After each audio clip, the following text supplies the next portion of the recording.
on as we go. So good afternoon, everyone. And we're going to get started taking a look at the next installment, the October installment of assessment information for people at the buildings. And so I am going to share my screen and we're going to jump into the PowerPoint. This is also linked in your agenda. So if you have that and want to follow along, you certainly can. So we're going to do this every month where the agenda is just a continuing running agenda. So there will be notes, there will be resources in the agenda, and that will also allow you to scroll back and take a look at last month. So we're going to just again focus on why are we here. The real main point today is access, but I'm going to give you some other information first. So it'll be very quick, and then we'll get into what's going on with the access for English learners assessment. We're going to have updates on Naglieri. I just sent out an email to those folks who are involved with that, but I also just want to give you an update on that, on the Apple for both DLI or just for DLI students. And then also going to want to, I know there are always questions about Madison Virtual Elementary and just our relationship, your relationship with them and what's new for that. So just a reminder that those of you who have been here before know that we definitely work better when we work together. So that's why we do this, bring people together. Your questions need to be addressed, whether they're specific for your school or they're in general. Those are important pieces. So please ask questions. Sarah and I may have the answer. We may not. We may not have the best answer. So if somebody says, how does it work at your school? Please feel free to either reach out to them individually or with the group, etc. We're also going to be providing as many resources as we possibly can. I know that you have a lot of things coming at you all the time. It's like drinking from a fire hose, but we want to make sure that you have the resources that you need. And finally, there's going to be a survey in the agenda. We did this last month. We're going to do this again. We'll probably do it every month. If there are data use needs, in other words, once you've completed the assessment and you need some support in how to best use that data, please keep in mind that Sarah and I are in a new department. We are in the Department of Assessment and Learning Supports. So we have team members who can certainly help you with that. David Goss is either with us or will be with us in a moment. He is the elementary data specialist, so he can certainly help you if we can't.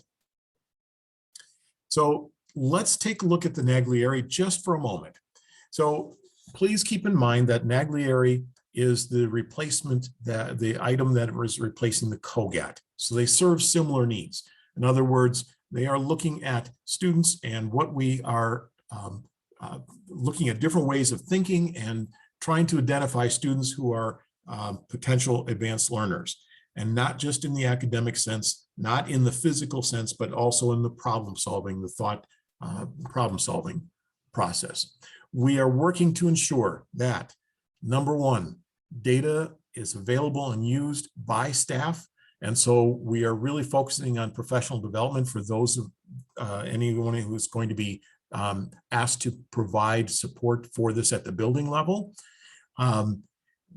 We're checking on the accommodations. This assessment is not language dependent. You can see a question over on the left-hand side of this that is actually from the Naglieri. And we will be using an online version of this. It is ClassLink compatible. So that should help our second graders who would struggle potentially with typing in even the word Naglieri. So now, because of that, I want to make sure that you understand right now, as of today, the window is going to be currently on hold. We had originally hoped to open it on November 1, but that does not look like it's going to happen. And so again, to ensure that the professional development is in place, that everything is ready so that it is as smooth as possible, we are putting that on hold. And we will let you know, and buildings staff know when that is going to take place, as well as our advanced learner support teachers. The Apple is, again, we're working to make sure that, because we've had several people let us know in no uncertain terms that they've have not seen the data, that they struggle to see the data, and that seems to be, if we don't use the data, it is a waste of time. I would agree. So what we're doing is we're not pushing hard on this right now because we need to get these things in place. So we're going to have the professional development in place, make sure the teacher, every staff member has access to this and understands how the data can be pulled from the site.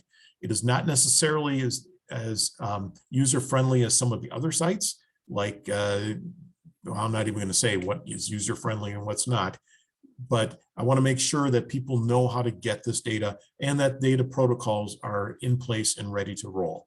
So because we want to make sure that that is in place and done correctly, at this moment, we are not going to open the window for Apple for DLI students in the fall as we had thought. We're looking at opening it later in the winter or in the early spring, again, trying to avoid overlap with huge assessments that we know are all coming. So I just wanted to make sure that that's clear, and I'm going to be sending out an email regarding Apple to everyone involved with that within the next 12 to 24 hours. So if you have questions about that, let me know. And the final, just real quick update is for Madison Virtual Elementary. In the agenda, there is linked a document there that gives you the assessments that are going to be used for each grade during this year. They are similar to what we did in a virtual world last year. So for instance, instead of doing the early reading on FastBridge, we're going to be doing auto reading or A reading, depending on your grade level. This will be for those students who are just virtual. This is not, if they're face-to-face, this is not the document for that.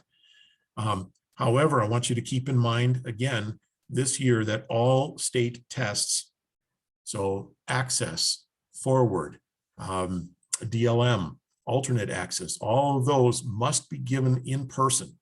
And so we're going to have to find a way when it's time for those students who are at Madison Virtual Elementary to be assessed. The first one up, of course, being access. So we need to be thinking about that particular piece. And I know that's just throwing an added complication in the system, but that's the reality we're living with.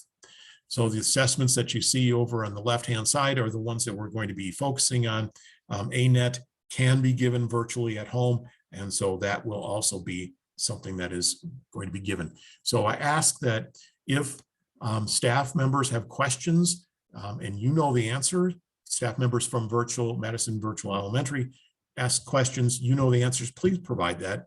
If not, send them our way to myself, Sarah, or anyone else on the assessment and learning supports team so that we can help them.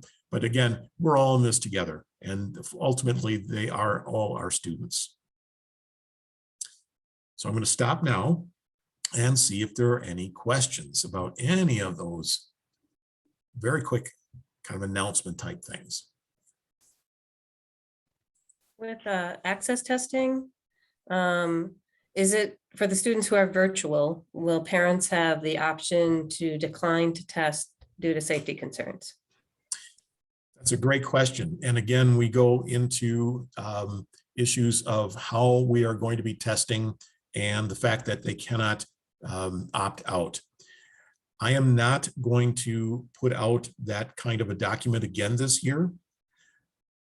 Families have always had the option to decline, but one of the things that we've learned is that it's going to add additional pieces as we move forward, looking at potentially using the screener again to take the place of access. So great question, and we're going to have to see how things go in the next month, but we will be expecting, again, in-person assessment. And I do respect what families are making decisions around, and it's not, again, another year where it's not an easy decision. So, but I just wanted to share that. Any other questions?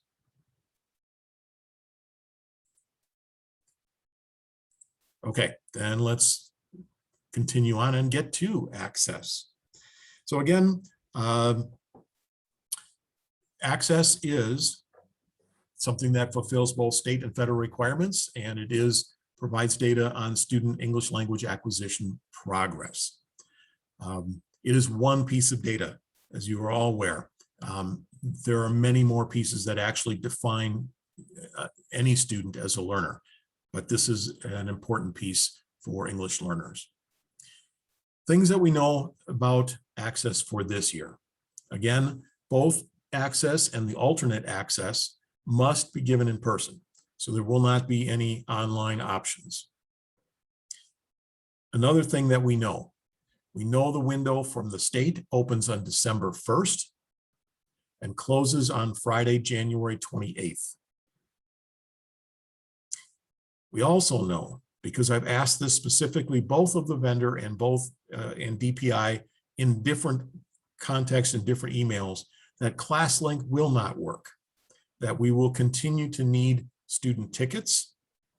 So students will need a piece of paper with printing on it in order for them to actually get into the assessment. Those are definites that we know. I keep pushing on them for single sign-on, so ClassLink, that kind of thing, but they do not, they're not ready for that. All right, I'm just going to quick see. So thank you, Peg. To be clear, parents cannot opt out of access.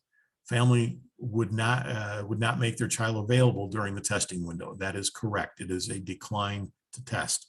We're not sending that out like we did last year because we are, for the most part, in person, face-to-face.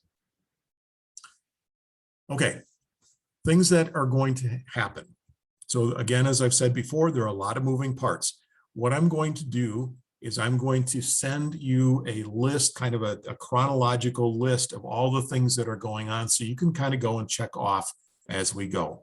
So you can see this, you can make notes, but I'm also going to be starting to send out those kinds of lists as we get into this, because it's simply so much easier to do a check off the list than to try and remember, what am I supposed to do with this? So here are what's going on. Number one, all student accommodations are going to be pulled on Friday, this Friday, the 29th. So what's in OASIS will be pulled, and that will begin to be placed in the file to be reviewed. So if there are any last minute changes, now would be a good time to do that between now and then. Obviously, if things change after that, let us know. That's an entirely possible scenario. But just so you know, that the snapshot date will be Friday. Sarah will be pulling rosters and sending that to you, the coordinators that the principals have identified at each school by the following week, which is November 4th. It will be emailed to you. Here is what you can expect. On that list will be a list of students who are expected to test. So everyone who has been identified as an English learner, regardless of whether they are have accepted the program and the supports or not. So if I'm identified as a level 4 and I'm not being supported, I still am expected to take the access test. Included in that roster will be a list of who has accommodations. Sarah, I'm just going to quickly ask, will that also indicate who is expected to take the alternate access? Yes, it will. That will be based on what is coming out of OASIS. And also, I'll be working with student services to make sure that we capture as many of those students as possible. If an IEP happens to be open this coming Friday, it's possible that the accommodations won't show up on this roster, which is part of why we're asking for the review to it. I will always flag students that I just want to draw your attention to. Maybe they have an IEP, but there's nothing in it for access, that type of situation. So there will be further instructions that are included with that roster about what the next steps will be. So once you have the roster, thank you, Sarah. Once you have the roster, the thing to do would be to check. Just look it over, make sure that it seems correct. If you have a question about a student, please ask it. It's so much easier to do this ahead of time than once we have started printing tickets, because changes then are possible, but a little bit more involved. So as we speak, oh, by the way, any changes, any flagged students, questions that might arise, we're looking at the 12th of November, if you can get it back to us by then. Most of all, it should just be kind of a quick review, but if there are questions, we can start working on that. Just so you know, DPI, I believe as of today, has pulled student information from IC. So the students, theoretically, the students that you have enrolled in your buildings as of today, who are identified as English learners, will be on this original list that we'll be pulling, as well as what's in AMS. Tim, can I add to that? Please. So although DPI is pulling data today and we'll be uploading that, obviously students are being identified every day. So when I do send out the rosters next week to you, I will be doing a comparison between IC and AMS to make sure that all of our identified students make it into that original file. And then from there on, any new identifications, it will be part of my process to just add them right to AMS. And usually I'll send out instructions about printing new tickets once we get past that first ticket batch print, which will happen in mid-November. But I will do my best to make sure that no students are left behind. And there's a question from the chat that I can answer right away. Sure. It says, will students that have already taken the WIDA screener this school year need to take Access also? And the answer is yes. Every identified English language learner needs to take Access this year. Whether they took WIDA screener as an identification step this fall, or if they took it as a 2021 Access replacement score, they still need to take this one. This is the 2022 Access administration. Yeah, I'll just pipe in too, Sarah, just to say that, yeah, the one that a lot of students took because there have been existing ELs is looking at last year. So we just want to make sure they have to do it each year. This current one is going to fulfill our this year's Access testing requirement. Here's a question, Ben, you can jump on. Does Access start at kinder or at 4K? And I just go ahead. Kindergarten is the first year. We actually don't identify students until just previous to their kindergarten year. So yeah, they would not take Access until their kindergarten year. Great, thanks.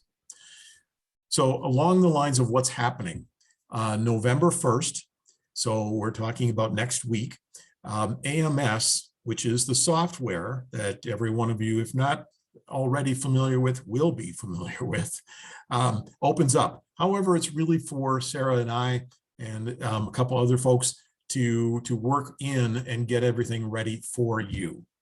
We'll be talking in greater depth about what you need to know in AMS as we move forward into next month.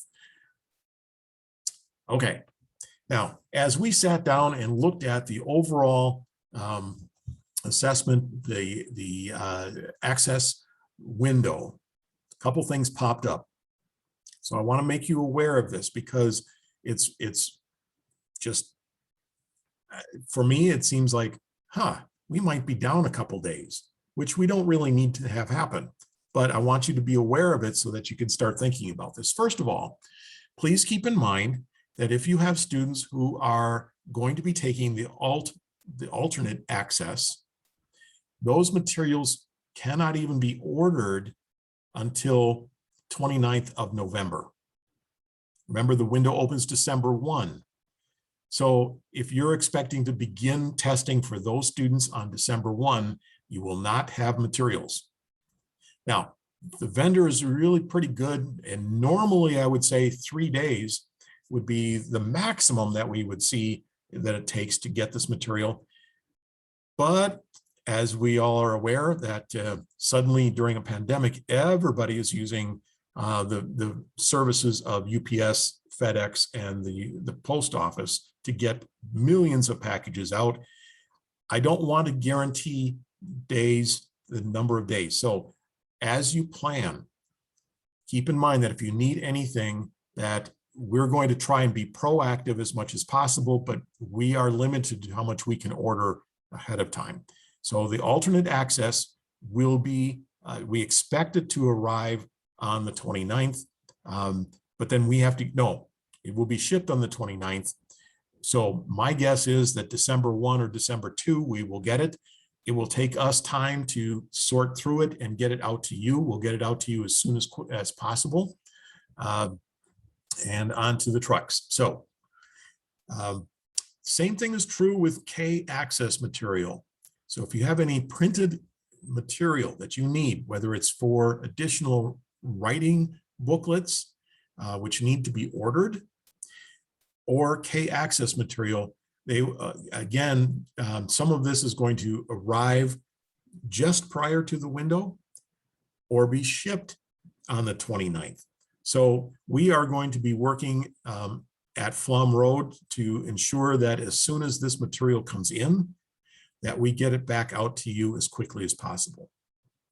But once again, if you need things like additional writing books for those who are in, I think it's K3 or 1-3, or if you are in an upper grade that a student absolutely needs to have a book, they're new to the country, they are not proficient with a computer as far as writing, you need to order that and expect at least a 3-day turnaround.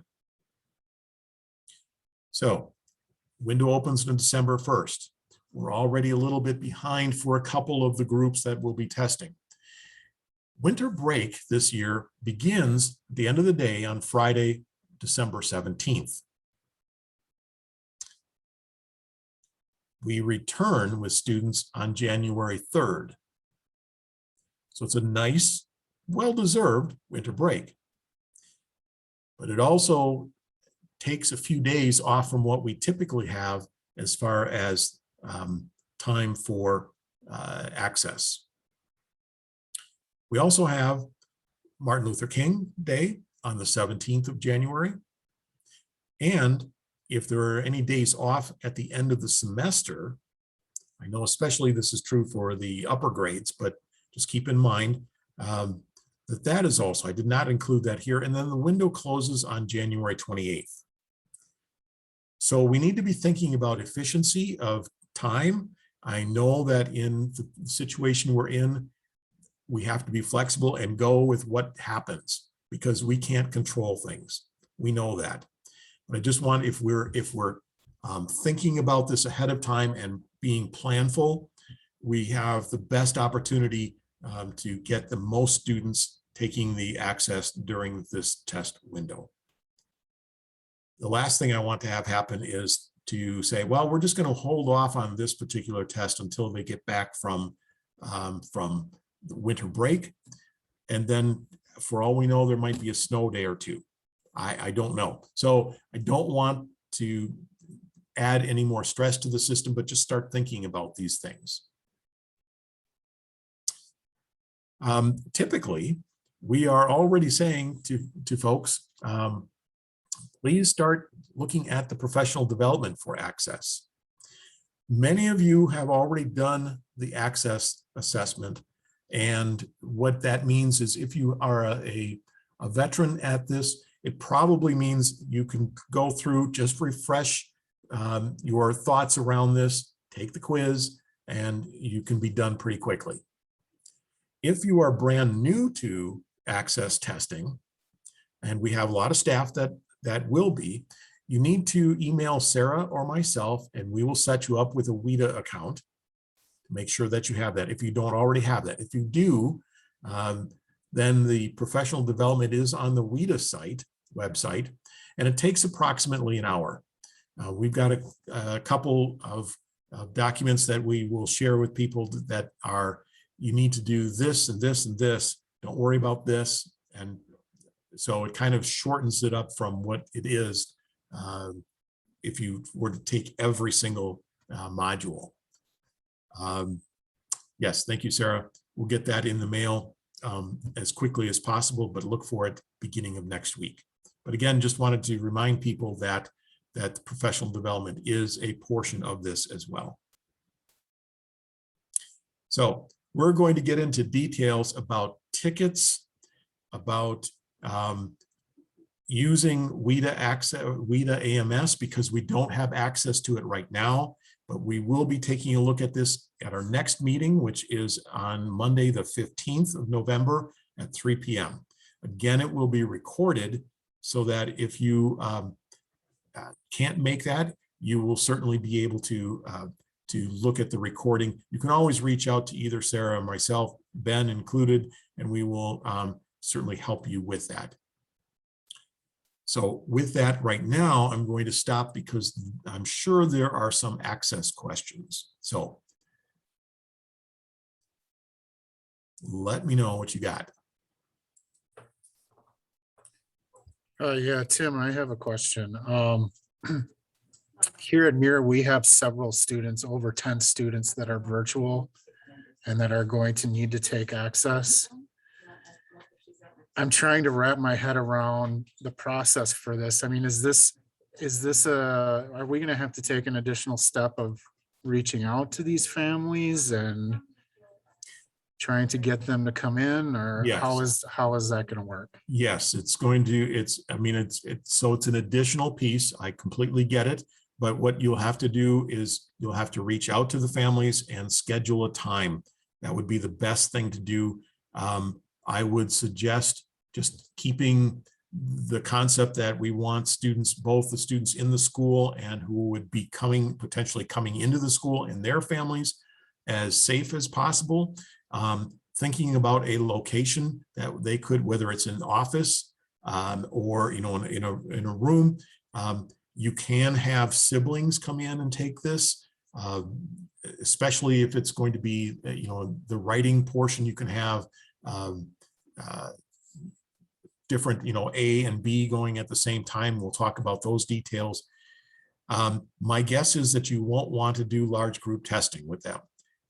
Remember that always it's going to be the listening and reading portions first, followed by that process of getting the tiers set for the speaking and writing. So yes, you will have to reach out to them, working to schedule a time. I will again post and I will share what safe protocols are for testing. And again, I completely understand the situation we're in. And it continues from last year. I don't know if I've answered your question or if there's more that we can help with. That's kind of where things are at right now. Hey, Tim, I know I ask this every year, but Okay. is there a particular date that we can be guaranteed to have our materials for? Because I usually make a plan. We have such a huge school. And I make a plan and I go back to see when we need to start by. And sometimes we don't have all of the books that we need to start by. I know to hold off on the kindergarten and the alternate access people, but when can I for sure be able to start my 1st through 5th graders having the script that proctors need to read and having those things? When could I plan on starting? I can take a stab at this one, Patty. So we will not receive a single piece of material at the district level until November 29th, which is the Monday after Thanksgiving break. Sometimes that arrives at 10 in the morning. Sometimes it arrives at 3:30 p.m. We cannot guarantee that it will arrive to us on Monday. However, I can tell you that Tim and I have both blocked our calendars for that entire day. So I might even just start a FLOM and be like, hey, you're stuck with me until it arrives. And when it gets there, I'm just slapping labels on stuff and getting it out. So that's where the scripts will be. The material that comes in on the November 29th is based on the upload that DPI is doing right now. So if they know right now, this moment, that you have, that a school has 37 kindergartners, there are going to be 37 kindergarten books in that package, as well as probably 1 or 2 testing kits. Same with scripts. It's all based on those like initial numbers. So we should have the vast majority of materials to you as soon as possible. It is my great goal to have it in your hands by the 1st. One thing we also don't know is, depending on when that arrives to us on the FedEx truck or whatever, we don't know how quickly it'll get from Flom Road to your site. Some sites, might be on a AM delivery schedule, some on a PM. Just know that our intention is to get as much of it on the truck on the 29th as we can, but it might be the 30th. So if you want to be like, sure, I'd say, I would think by the 2nd you'd have everything. But there are a lot of factors. It's just like there's going to have to be a little bit of just caveat to that there are things that happen. And like Tim said, we really don't know what this holiday season is going to be like. So like, I really hope we'll have absolutely everything in hand on the 29th. But if there are delivery delays, there's only so much we can do. But it's our intention to get it to you as soon as we humanly can. And another piece about that, because you had said, like, when can I get my 1 through 5 started? I know you need a script. I do believe some like grades 4 and 5 don't need that script from this, or it's printable. So like your tickets will be in hand by then. So like the online portion can get started. So if you want to even like be super safe, you could schedule your 4 and 5s to start that first day, because really anything, the 4 and 5 script is not secure material. So you could print a copy if you didn't have it in hand. But that's kind of where we are with materials. And I know that's not necessarily an answer you want to hear, but that's the best we can do right now. I really appreciate you guys so much and how hard you work to get this stuff out to us fast. So no implied criticism at all on there. I have one more question, and maybe it's something more for Ben, but back when we had OMGE, they would provide us with Proctor support. Are we expecting any Proctor support this year, or did that go away? I would say at this point, I would not have you expect Proctor support. And I think we are looking to see what our capabilities are still. Last year, for instance, we still had to support the private parochial schools because a lot of them were in person, but most of the proctors that we had access to are generally retired teachers, and that was just not a good fit for any of the proctors.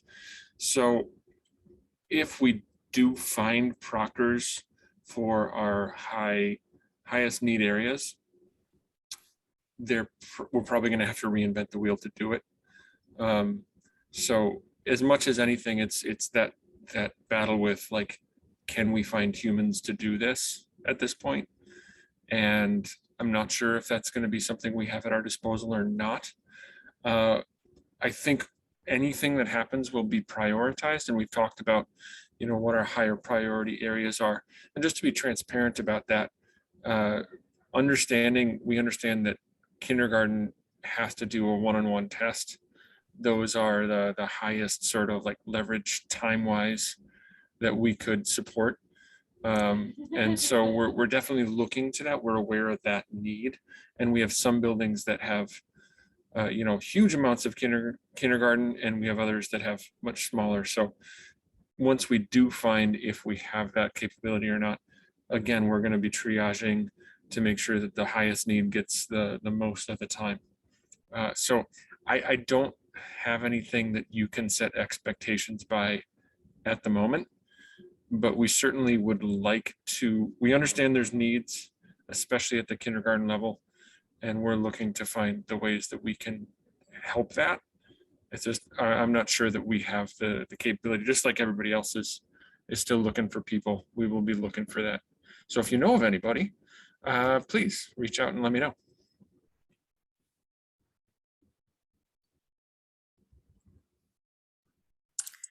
Any other questions? Go ahead. I'm sorry. Yeah, I have a question. So we had some like kindergartners who have been virtual all year, so we haven't been able to do the screener, and they haven't been technically identified as ELs. At this point, will they be students that we'll need to do the access with, or do we just wait till they're in person? So we'd have to wait. They need to be formally identified before they can take access. So this is a good question to also just to remind everybody about for any student, whether they're virtual or not. If you get a new student within the window, we can't skip that identification process. It's very important to stick to it. And so the kindergarten access would not be ordered for those students until they are formally identified. Ben, did you have something to add? Yeah, so I will just add in there, that's something we're still exploring. I have asked this of the DPI about these identifications at the virtual school. And it's not that we have like a trivial amount, it's something in the 20s at all different grade levels. So it's not a tiny amount. But basically the DPI gave me one of their sort of standard answer, non-answer things of like, well, you have to do it. But I see why you can't ask them in, but you have to be in person. And so it's one of those catch-22 things. So I think, Tim, hearing that this is the first time understanding completely about we're going to ask people to come in for access. And just if that's the course we're taking, Tim and I are going to talk more about what the logic is behind potentially inviting those people to come in first, or can't be at the same time. But we're going to talk through that. It's not a situation any of us have really anticipated, so we'll make sure that we try to take care of that for you. Thank you. Got a couple more slides if we just want to jump to that, and then we can stick around for questions. So let me finish up. Just a reminder, as this is something that happens every year, but when families choose to opt out of a test, it must be done in writing. Documentation needs to be forwarded to our office, and it is only good for 1 year. This does have a major effect on our schools in a lot of different ways. And as we were mentioned earlier, there are no opt-outs for access. So the students are categorized as being absent or declining or for medical reasons or for an alternate assessment. So just something to keep in mind. We do have, I mean, as things move forward, if you have questions that you want to touch base with us on, there is office hours that we hold every Monday and Wednesday. The links to those office hours, these are all Zooms, and Sarah and I will be on each one of these. So the Zoom link is in the agenda. If you would like to just take 5 minutes and connect with us via Zoom, that we'll be here waiting for you. So please keep that in mind. And also our contact information. Remember, we have our friend David Goss, who is with us with the data use. And again, there's a survey that is in the agenda that will help provide us with information to help you. So finally, those of you who have not been in on a meeting, I will give you my cell phone number, because I know that once things get rolling and you are involved with assessment and something happens, you need to get a response. So my phone number, and you can ask me later if you want this again, is 608-566-5490. 608-566-5490. Text if you want, call if you need to, but want to make sure that you get some kind of a response quickly. So with that, I'm going to stop the recording, and we will say thank you very much. Appreciate your time and all your efforts on behalf of all our kids, as specifically the English learners, but definitely with all our kids. So thank you.